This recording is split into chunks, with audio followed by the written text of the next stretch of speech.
This is a Flying Cow production.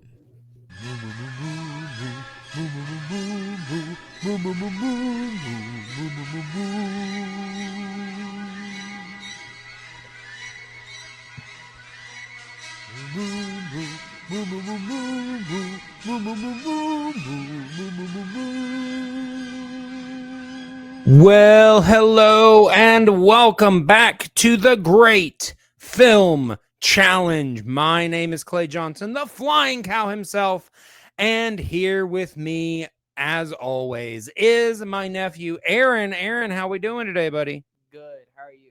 Doing all right. Doing all right. I am here with you, excited to talk about some movies. Maybe not this movie in Not this particular, movie. but you know, I don't know why I'm laughing all of a sudden, and I did not.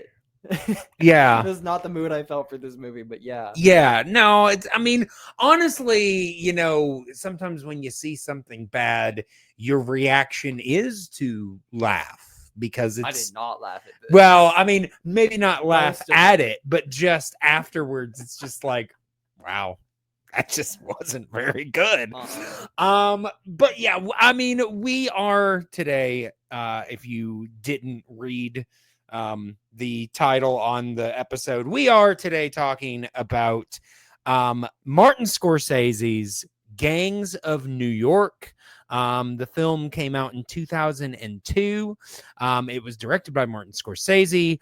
And let's see, who was the composer on this one? This one was Howard Shore. Okay.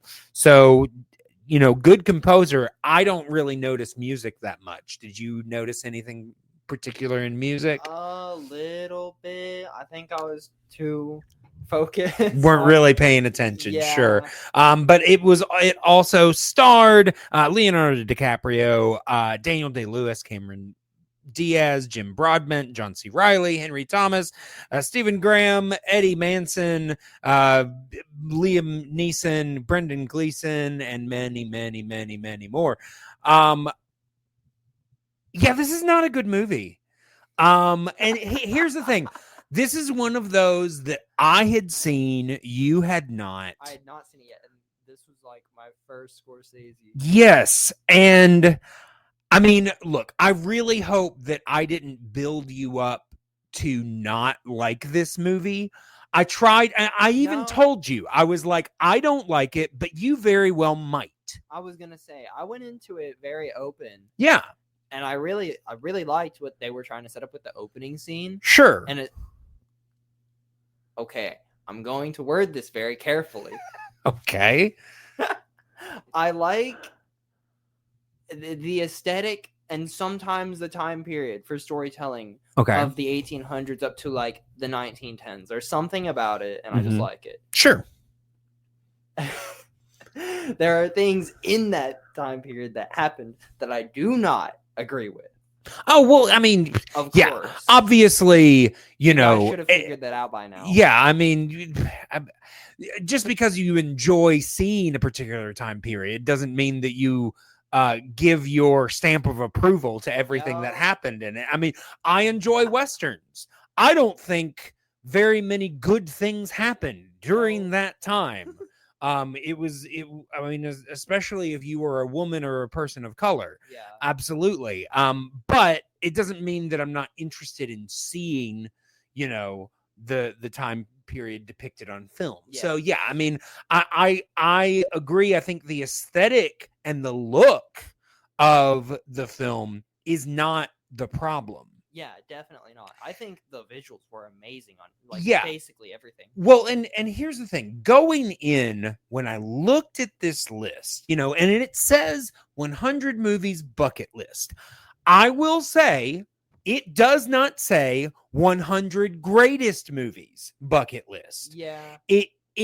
But there is an implication when you put a list of movies and call it a bucket list. You assume that somebody that the person that put that list together thinks that these are good movies. And I will say, for the most part, the majority of the ones that we have seen. Yeah, so far they've been mostly good. Have all been good. Disliked. Yeah, maybe maybe a couple that I liked more than you did, or vice versa. Yeah, but for the most part, they've all had some sort of quality to them. When I saw number one, and we'll get to it, we're not talking about this movie today, but just as an example, when I saw that the only 2 Scorsese films on this list were The Departed and Gangs of New York, my immediate thought was, okay, the guys that made this list had seen very little Scorsese, and they knew he needed to be on the list because he's Martin Scorsese. And so they were just like, hey, Joe, what's the one that he won Best Director for? Oh, The Departed. Yeah. And I saw Gangs of New York once. Was it any good? Let's put it on the list.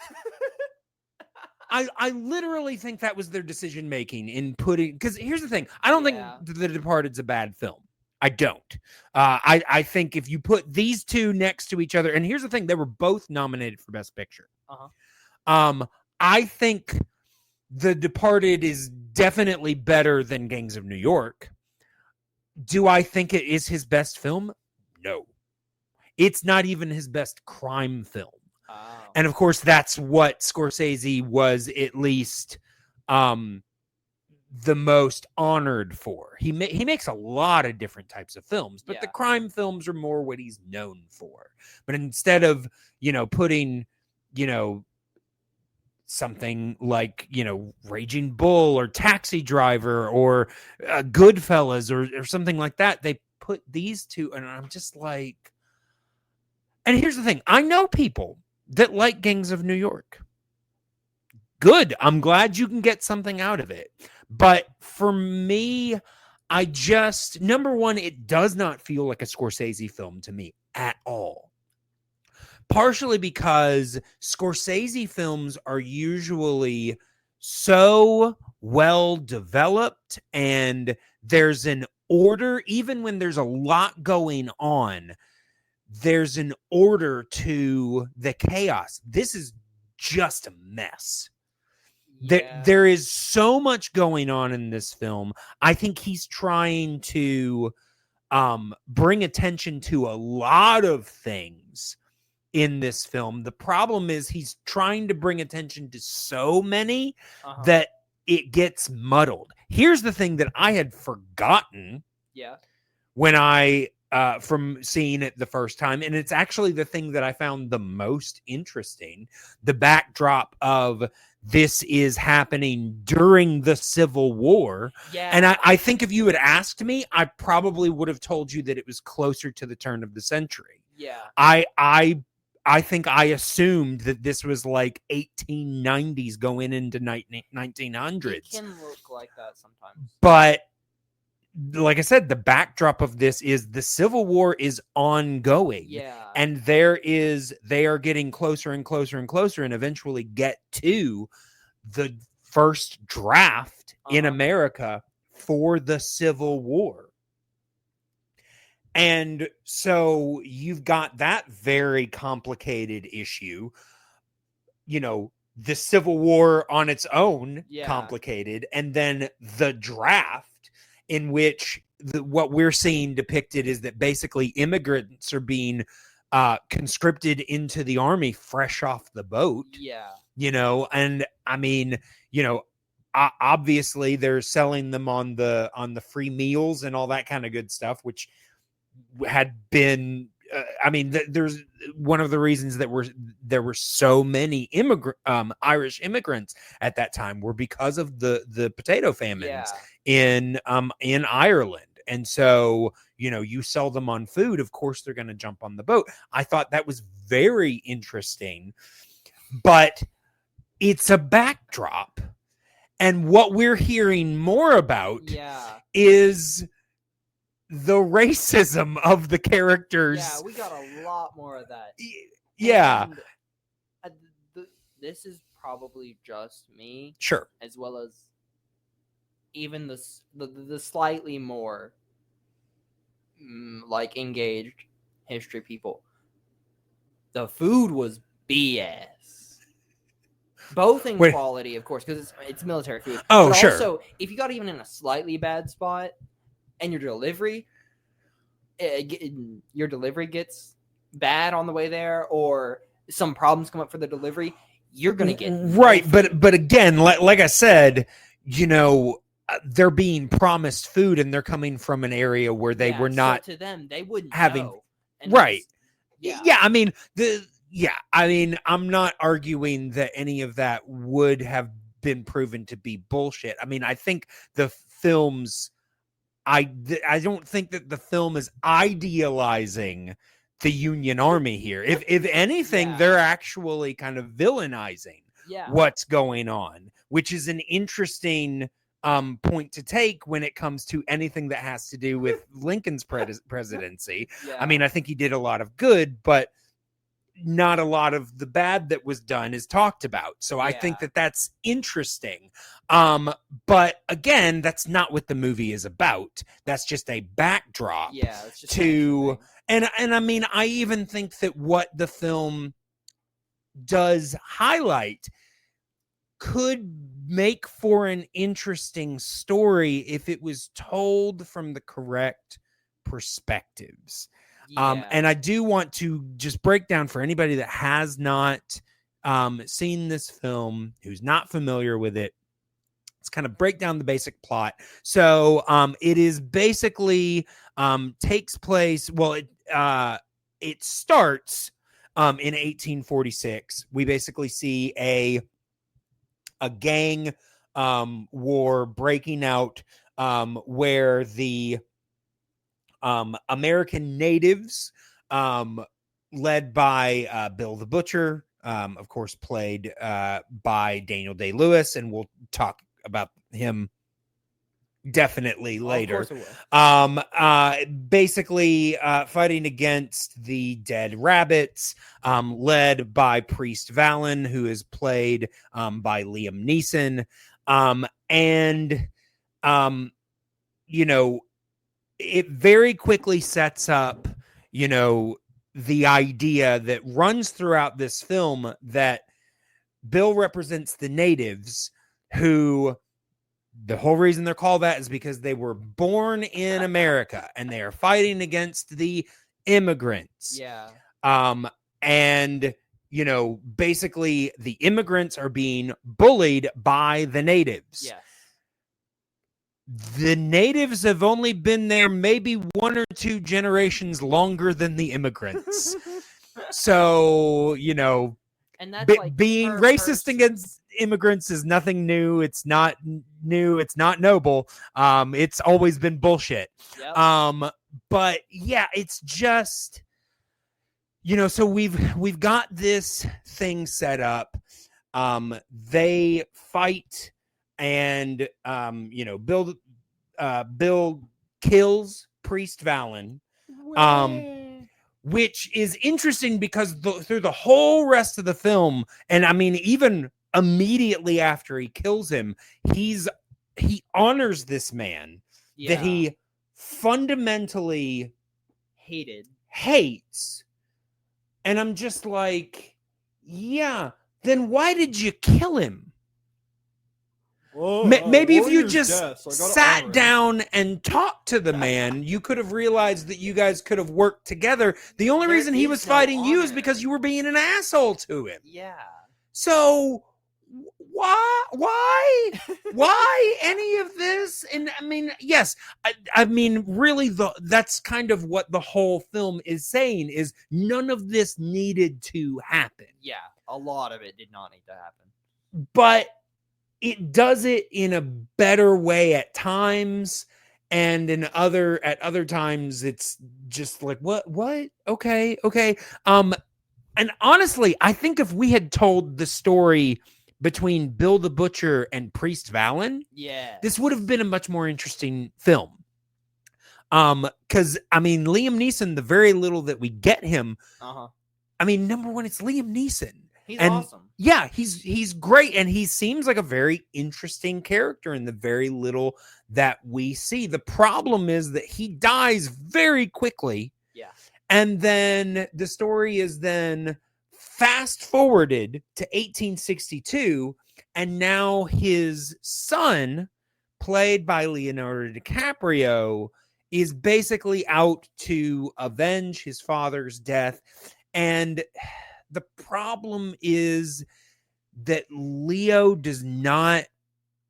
I think that's why He just doesn't work in this film. I think that's part of why I felt like half of the characters who were mainly on screen didn't know what they wanted. I don't think. I mean, I'm not gonna say I'm a better actor than Leonardo DiCaprio. No, I mean, but I don't think he knew what. I don't even remember his name. What the son wanted. Amsterdam, like, yeah. Amsterdam wanted. Yeah, I mean, and I mean that's another thing. We don't know his name other than Amsterdam, and that's thrown on him at one point just randomly. But yeah, I mean, there's the obvious issue of he goes in and out of using an Irish accent, which is not good. And I mean, a lot of people make a big deal in this movie about how bad Cameron Diaz's accent is in this film. And don't get me wrong, it's not good, but she's also not the lead of the film. Yeah. So I think that Leo's is a much bigger problem. And then, like I said, the first time we hear him talk is in a narration, and he's not using the accent in the narration. It's almost like he recorded that. They came in and said, "Oh, actually, Leo, we want you to use the Irish accent for the whole rest of the film." And even then, he kind of went in and out of it. But it was like that first one, he didn't even try to use an accent. And then once we actually see his face, then he's always using the accent. Not well and not consistently, but he is always trying to use it. And it's just not good. And it doesn't help that the character is muddled and he's confused. And I also don't buy any relationship that he has in this film. Not with his friends, not with Cameron Diaz. The closest I come to buying any relationship is the one that he has with Bill, and that's just because Daniel Day-Lewis is a fucking magnet in this film. Yeah. He's just so good. But unfortunately, he's surrounded by garbage. Yeah, I mean, I said to you, I like Brendan Gleeson in the film. We don't get a whole lot of him. Yeah. But when he's there, he does pretty well. I enjoy him. Yeah. But that's also because he's Brendan Gleeson. So I honestly can't think of a single film that I've ever seen with him in it that I didn't think that at least he was good. Yeah. So, I mean, that's not going to save your film. And I mean, definitely Daniel Day-Lewis got the most accolades out of everyone in this film. I know he was nominated for Best Actor, but I don't remember off the top of my head if he won. I don't think he won. Let me see. Yeah, he was nominated, but he did not win. Okay, so this film was nominated. Here's the thing. When this film came out, it was lauded. Like I said, it was nominated for Best Picture. It didn't win. It was nominated for 1, 2, 3, 4, 5, 6, 7, 8, 9, 10. 10 Academy Awards. It did not win a single one. Wow. And I mean, I will say sometimes you do kind of wonder. It's like, okay, well, we need to nominate a film for Best Picture. Marty came out with a new one this year, right? Yeah, let's nominate that one. That's almost what it seems like sometimes. Yeah. They just find their prestige director and nominate whatever he just came out with, even if it's not his best work. Because like I said, it's definitely not, and it doesn't even feel like a Scorsese film. Unfortunately, you can't agree or disagree with me because to this point you haven't seen another Scorsese film. And honestly, even after only seeing one, you wouldn't really get it. You'd need to see it at least 2 or 3 before you could have take any sort of opinion on that. But I will say I have always felt like this just doesn't feel like a typical Scorsese. It feels like he did not have the opportunity to do what he wanted to with it. And I have no basis for saying that that's true or false. It just doesn't feel like he's doing his best work to me. Like I said, it feels messy. It feels sloppy. It feels half-cocked. It just, something was not really hitting on this one. But, is there anything else that you wanted to talk about as far as this film goes? I think I've said most of the things that I liked about it. Mm-hmm. Of course, I don't remember like anything else that Daniel Day-Lewis is in, but I feel like from what else he might be in on the list will probably be really good. I don't know if he's in anything else on the list, to be 100% honest. Oh. I'm trying to think. At least like his biggest films are not on the list. Oh. Last of the Mohicans is not on the list. There Will Be Blood is not on the list. My Left Foot is not on the list. Lincoln is not on the list. Yeah. I don't know that you'll see another, although, I could always set you up with something. When I saw John C. Reilly, I was like, huh? Because I don't know him for any serious roles at all. And honestly, for the longest time, all he did was serious roles. It wasn't until like the 2000s that he started dabbling in comedy. Really? Yeah. And honestly, he still does dramatic stuff here and there. But he's one of those actors that is well known as being able to do really well in both. I was gonna say I kind of want to see some more of his stuff because it looks, he looks good in the few things I've seen him in. Yeah. I didn't catch any or much issues with the accents because I don't look into accents that much. I'll look into like basically anything else, geography or world culturally related, but like that's not one thing I really it really kind of sticks out simply because you've got some, honestly, calling them mediocre is offensive. Just bad Irish accents. Yeah. Americans doing bad Irish accents next to real Irish actors like Brendan Gleeson and Liam Neeson. And I think the guy that played the bald scrappy dude was also an Irish actor. Yeah. Can't remember his name off the top of my head. But on my finger. No, that's Jim Broadbent. Oh. Now he also was he's British, and he was using like a more kind of mid-Atlantic type of accent. Gary Lewis. Right? Yeah. Mm-hmm. Yeah, that's him. Yeah. I think I did also. I don't know if I liked his character as much. Brendan Gleeson was, of course, fun to see again. Mm-hmm. I think still like him the most in Bruges.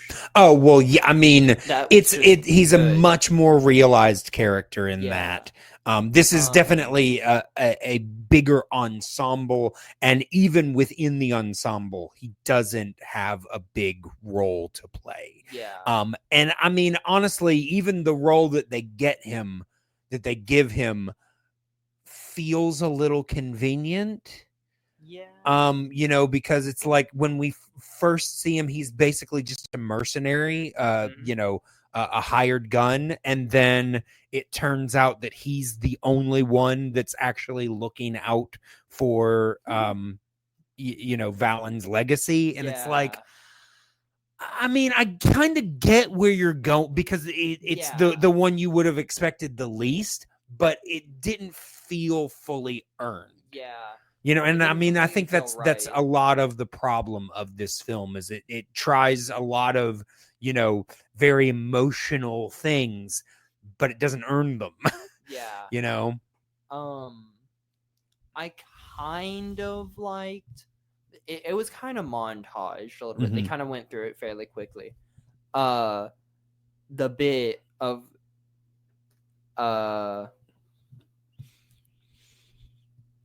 Amsterdam starting a gang with the immigrants and then Sure. using Brennan Gleeson to I become the felt sheriff, like that was and then ultimately probably his beef with the Bill. strongest part of the film for Leo, Yeah. in my opinion. And I will say, I mentioned to you, with the except, I mean, you know, not to say that there aren't some of his younger roles. Like, I actually think he does a good job in Titanic.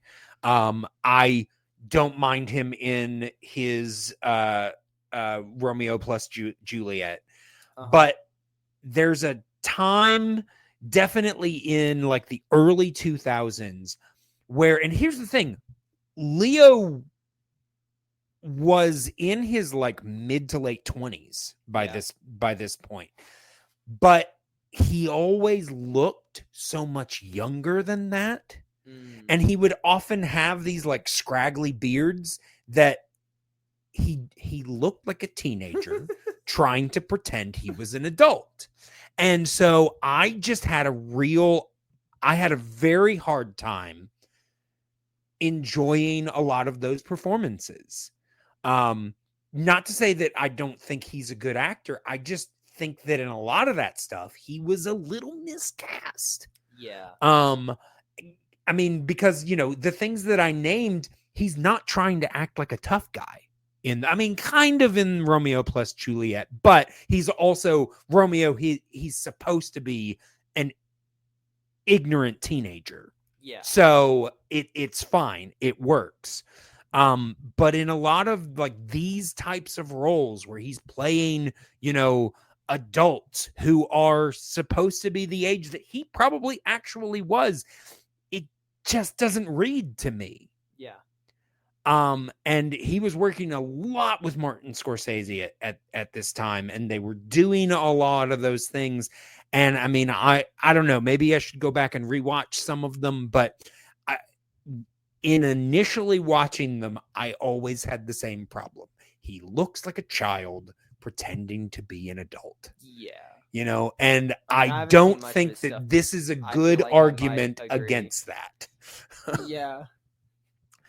I feel like someone would try to say, oh, maybe that fits his character in this because he kind of is still a kid. I'm like, I mean, he is, but it doesn't. It doesn't. I mean, at all.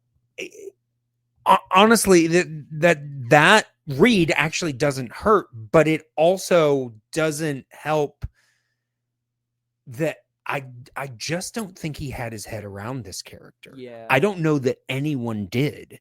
I don't even know that Scorsese had a clear vision for who this character was. Possibly. It's just very muddled and very lost.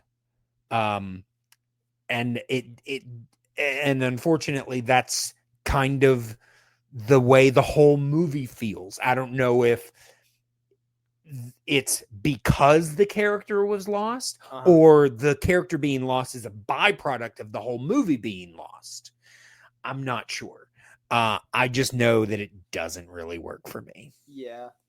It was like okay for me. But anything else that you want to talk about this film? No. No? All right. All right. Then want to go ahead and let people know how you can get in contact with us. Of course, you can always check out our socials at The Flying Cow Pod. And you can also email at theflyingcowpod@gmail.com.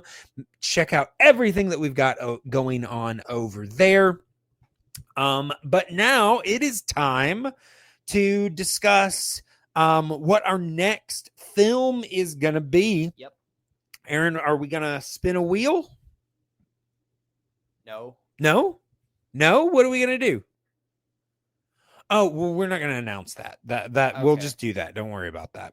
Yes, we are gonna spin the wheel. Okay. We're gonna I didn't know, because we had discussed maybe you were going to pick something, or maybe you were going to spin. Yeah. So I thought you were throwing me a curveball for a second there, but all right. So we're going to spin seen or unseen. I'm gonna do unseen again. All right. So let's spin that wheel. Oh, it didn't slow down this time. Hold on. Tick, tick, tick, tick, tick. Saving Private Ryan. I've heard too many good things about this. Okay, Saving Private Ryan. All right.